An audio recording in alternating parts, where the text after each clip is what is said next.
সালে সিলেট স্টেশন রোডে যাত্রা শুরুর পর থেকে আজও আপনাদের সেবার পাশে আছে ঐতিহ্যবাহী লতিফ ট্রাভেলস। স্টেশন রোড ছাড়াও উপশহরের রোজভিউতে লতিফ ট্রাভেলসের দ্বিতীয় শাখা এবং পূর্ব জিন্দাবাজারের আরবি কমপ্লেক্সে আমাদের তৃতীয় শাখা। সৌদি সরকার কর্তৃক পুরস্কারপ্রাপ্ত হজ ও ওমরা এজেন্ট, মধ্যপ্রাচ্য, ইউরোপ, আমেরিকার ভিসা প্রসেসিং ও টিকেটিং সুবিধা এবং ইন্ডিয়া, থাইল্যান্ড ও মালয়েশিয়া ভ্রমণের প্যাকেজ সহ বিশ্ব ভ্রমণের যে কোনো সহায়তায় আপনাদের অপেক্ষায় লতিফ ট্রাভেলস।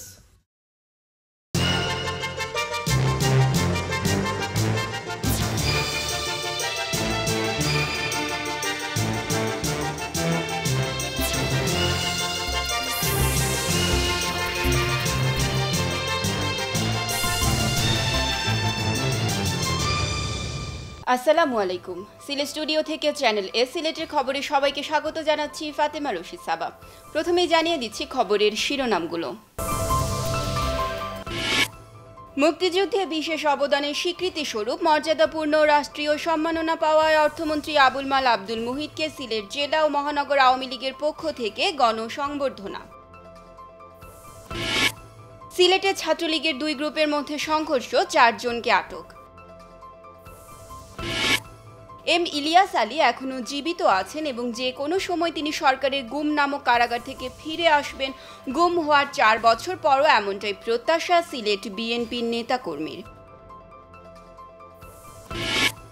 23 এপ্রিল কুলাউড়ার 7টি ইউনিয়নে হবে নির্বাচন। ভোটারদের মন জয় করতে প্রার্থীরা এখন শেষ মুহূর্তে প্রচারণায় ব্যস্ত। এবং বুধবাড়ী বাজার বণিক সমিতির উদ্যোগে অনুষ্ঠিত হল বুধবাড়ী বাজার ইউনিয়ন পরিষদ নির্বাচনের চেয়ারম্যান পদপ্রার্থীদের পরিচিতি অনুষ্ঠান।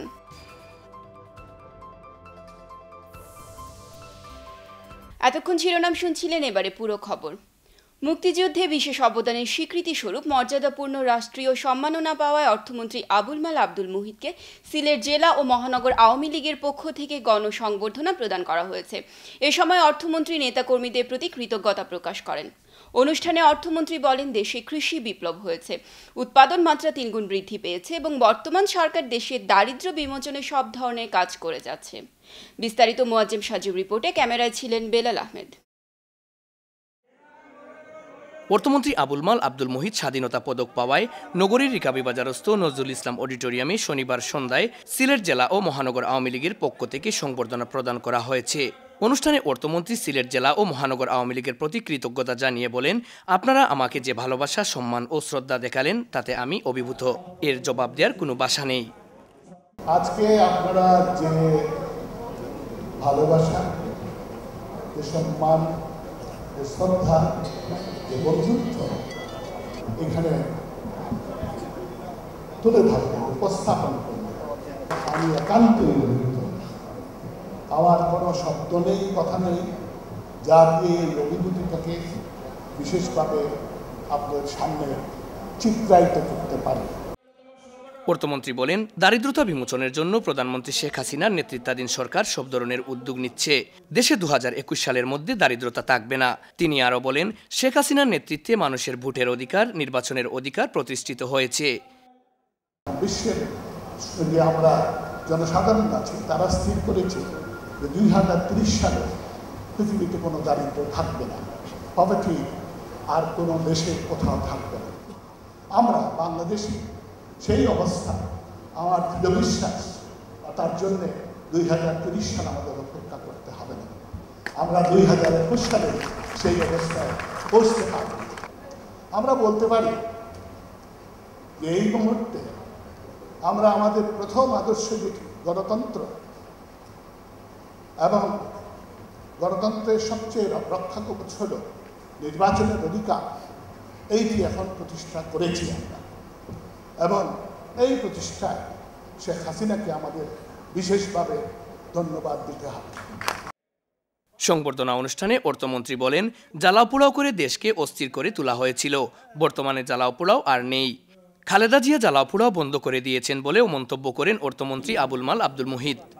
আমাদের লক্ষ্য ছিল মানুষকে তার কাজকর্মে, রোজগারে এমনভাবে ব্যস্ত করে তোলা যাতে কোনো মতেই তারা এই ধরনের রাজনৈতিক বিশৃঙ্খলা সহ্য করবে না, এবং সেটাই হয়েছে।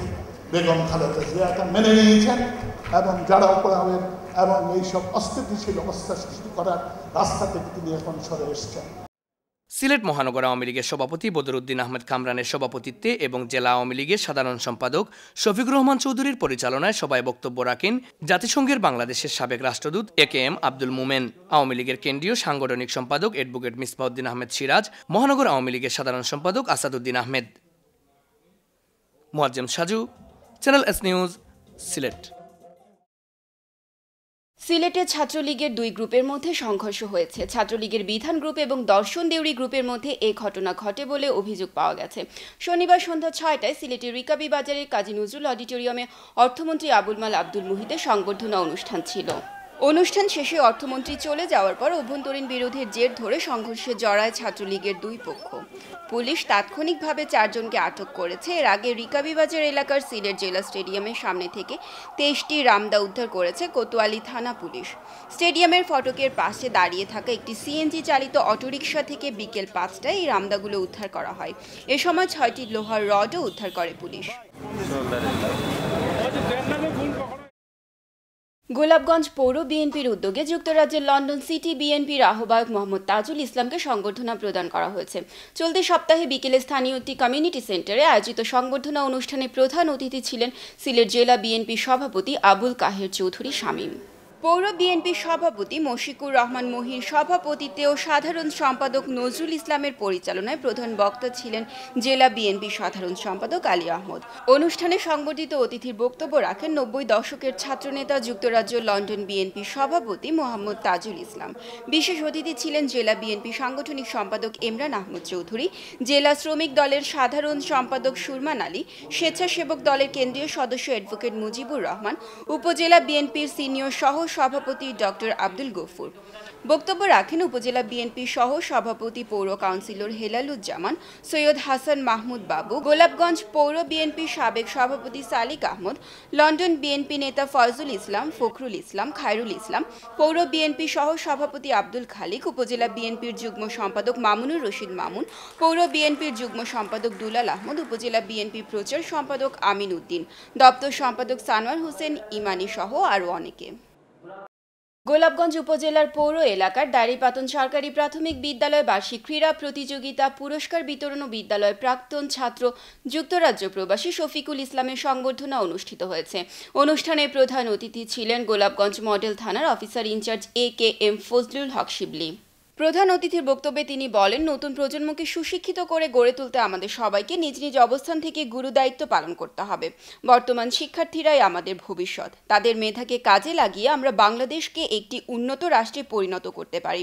বিদ্যালয় পরিচালনা কমিটির সভাপতি সাবেক ব্যাংক কর্মকর্তা বিলাল আহমেদের সভাপতিত্বে ও MC academy school and college পরিচালনা কমিটির সদস্য বিদ্যালয়ের প্রাক্তন ছাত্র ওয়েসুর রহমানের পরিচালনায় অনুষ্ঠানে বিশেষ অতিথির বক্তব্য রাখেন জেলা আওয়ামী লীগ নেতা সৈয়দ মিসবাউদ্দিন, গোলাপগঞ্জ প্রেস ক্লাব সভাপতি আব্দুল আহাদ, পৌর কাউন্সিলর রুহিন আহমদ খান, উপজেলা সহকারী শিক্ষা কর্মকর্তা লুৎফুর রহমান। অন্যান্যের মধ্যে বক্তব্য রাখেন বিশিষ্ট রাজনীতিবিদ জিল্লুর রহমান, পৌর কাউন্সিলর ফজলুল আলম, বীর মুক্তিযোদ্ধা আব্দুল শহীদ মতি, নবাব গ্রুপের চেয়ারম্যান সালেহ আহমদ। সংবর্ধিত অতিথির বক্তব্যে যুক্তরাজ্য প্রবাসী শফিকুল ইসলাম সাইফুল বলেন, যারা প্রতি বছর ভালো ফলাফল লাভ করবে তাদেরকে তিনি নিজ উদ্যোগে পুরস্কৃত করবেন। এ সময় বিদ্যালয় শিক্ষার্থীদেরকে সংবর্ধিত অতিথির পক্ষ থেকে একটি ল্যাপটপ প্রদান করা হয়। প্রতি বছর আমি তারা GPA 5 প্রাপ্ত যারা হইব তারা আমি সম্মানিত করব, এটাই আমার কামনা।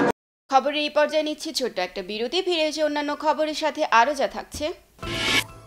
M ইলিয়াস আলী এখনও জীবিত আছেন এবং যে কোনো সময় তিনি সরকারের গুম নামক কারাগার থেকে ফিরে আসবেন। গুম হওয়ার 4 বছর পরও এমনটাই প্রত্যাশা সিলেট বিএনপির নেতাকর্মীর। 23 এপ্রিল কুলাউড়ার 7টি ইউনিয়নে হবে নির্বাচন। ভোটারদের মন জয় করতে প্রার্থীরা এখন শেষ মুহূর্তে প্রচারণায় ব্যস্ত। এবং বুধবাড়ী বাজার বণিক সমিতির উদ্যোগে অনুষ্ঠিত হলো বুধবাড়ী বাজার ইউনিয়ন পরিষদ নির্বাচনের চেয়ারম্যান পদপ্রার্থীদের পরিচিতি অনুষ্ঠান।